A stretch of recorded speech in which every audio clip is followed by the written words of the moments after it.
Masayang araw po. Ito ang ating breeding pen 1.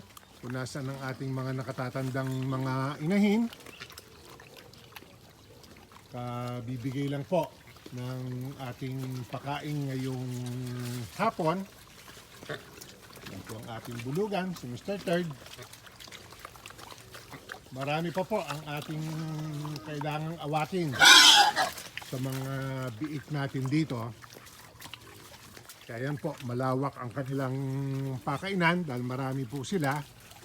Ang binibigay po sa mga biik pag ganyan ay yung pang starter na premium. Hindi po ako nagamit ng booster o creep feeds.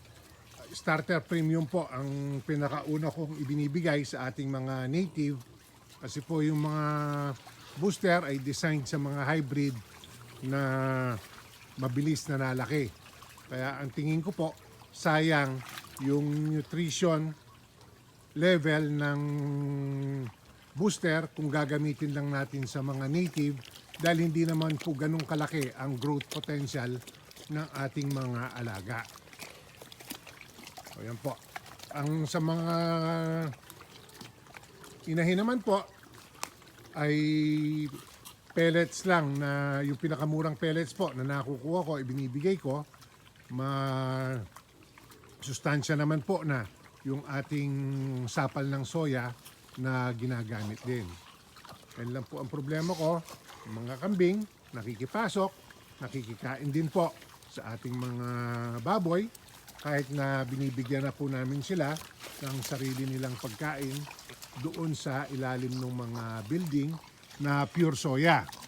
Ito po kasing sa mga alaga natin baboy, may halong darak, may halong feeds, may pulot, asin at probiotic.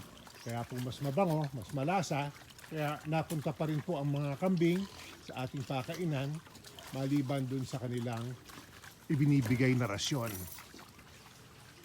So ito pong alagaan natin dito sa tabi ng breeding pen 1 ay wala ng laman para po makapagpahinga na at saka na po natin muling lalamnan. Pahinga po muna yan. Dito po sa sulok mayroon kaming isang biik na nagkamanggi. Kaya po tinitreat natin siya ng ivermectin. Tinuturukan po namin ng ivermectin yan every other week. At kinuskusan 2 beses na pa rin po na may kuskus ng ivermectin sa balat.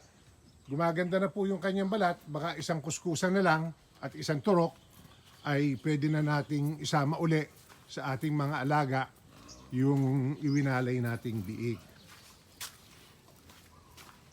Dito po sa ating palakihan naman, itong Winning Growing 1A, tinanggal na po namin yung laman para muli nating magamit. Nag-transfer na po muna tayo dahil 22 lang po ang laman ng ating pen 1A. Yung 12 po ay na-deliver ko na kay ka-farmer. Kaya yung 10 natira, yung 5 po ay potential na breeder dahil anak po ni Dagol. Yun nga pong si Dagol ay 50% QB, 50% Berkshire. Kaya po gusto kong makuha yung kanyang bloodline. Nung umanak po siya, 6 lang, 5 babae, 1 lalaki. Yung pong lalaki ay kinapon ko na para iwas nga po tayo sa inbreeding. Yung 5 babae po ang naisip ko na gawing potential breeder. Nagbakuna na rin po kami ng hog cholera. Kaya ito pong mga palakihin natin dito sa pen 2B ay 2A ay nadagdagan po para po magamit natin yung buong bote ng 50 dose ng hog cholera. Nagdagdag po kami ng 8 pirasong biik na tinurukan. So dati pong 30 ang laman nito, 38 na po ngayon. So ang susunod po nating lalamnan ng mga 35 heads ay babalik tayo dyan sa 1A. Binakunahan po namin yung mga ito, yung pong potential natin gagawing mga dumalaga, kasama po yung 5 anak ni Dagol. Kaya po 51 doses ang nakuha natin dun sa bote ng hog cholera na 50 dose. Usually po ay ganun ang lumalabas sa 50 dose na bote, between 51 and 52 doses po ang nakukuha. Ayan po yung ating mga kambing naman na turukan na po natin ng ivermectin at multivitamins, yung mga bagong umanak na mga inahin. So yung mga lalaki naman po ay tinuturukan namin twice a year dahil 6 months po ang usual na effectivity ng ivermectin. June and December ang aming pagtuturok po. Yung mga babae po, kada na anak, tinuturukan namin. Tapos po, yung mga pag hinuli na natin uli, kinulong at huhulihin po ang mga ito, yung mga lalaki lang ang tuturukan, yung mga babae po ay hindi muna tuturukan, pero yung mga yung mga palakihin po, tinuturukan ko rin yung mga babae dahil wala pa namang kasta ang mga yon. So, pag nanganganak na po, every time na manganak, at saka ko lang tinuturukan ng ivermectin. So, yan po, yung pinaghahaluan ng pakain, tinutumba rin nila, sinasaid po yung laman. Ito naman po yung ating mga pinakabatang inahin. So, hindi na po magtatagal, aalisin na namin ang mga ito rito. Idadalhin ko na po muna doon sa may lutuan ng soya kung nasan yung 7 nating dumalaga. Doon ko na po muna sila pagsasama-samahin para po yun ang ating maging 3rd breeding pen muna. At may malalaki pa rin po silang mga biik na pwede nang iwalay. So tulad po nung nabanggit ko noon, ang eventual target ko po, bawat breeding pen magkakaroon na ng sariling winning growing area. Kaya po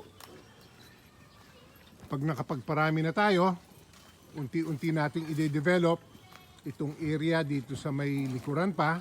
Ito pong unahan ng ating second breeding pen.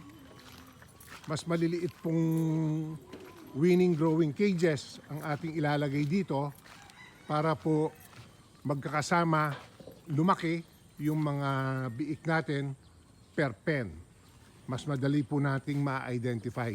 Kasi sa ngayon po, ang ginagawa namin, pag may gusto kaming breeder, nagnanats lang po ng dagdag sa tainga. Kung minsan po, nagkakalituhan na rin kung saan yung markang yon. Po mas maganda na paghihiwa-hiwalay na para mas sigurado po. At ganyan lang po namin binibigyan ng sapal ng soya ang mga kambing at tupa. Yan pong mga putol na drum, dinalamnan lang natin ng pure na soya. Hindi po kamukha nung bigay sa ating mga alagang baboy na may halo ng barak, pulot, feeds at probiotic.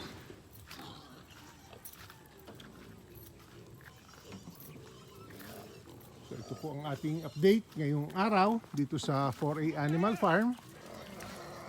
Ulit pong kakain itong ating mga middle-aged na mga inahin dito sa breeding pen number 2. Maraming salamat po sa inyong patuloy na pagsubaybay.